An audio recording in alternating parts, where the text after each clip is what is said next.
Hello, friends. Welcome to Creative Medicine. In this lecture, we will learn about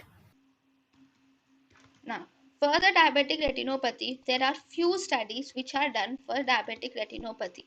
One DRS study is diabetic retinopathy study. We have ETDRS study, which is early treatment diabetic retinopathy study. Then we have DRVS study, which is diabetic retinopathy vitrectomy study.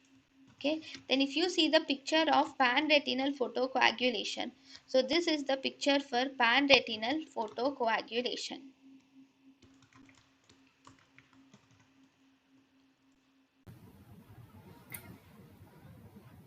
thank you and thank you for watching.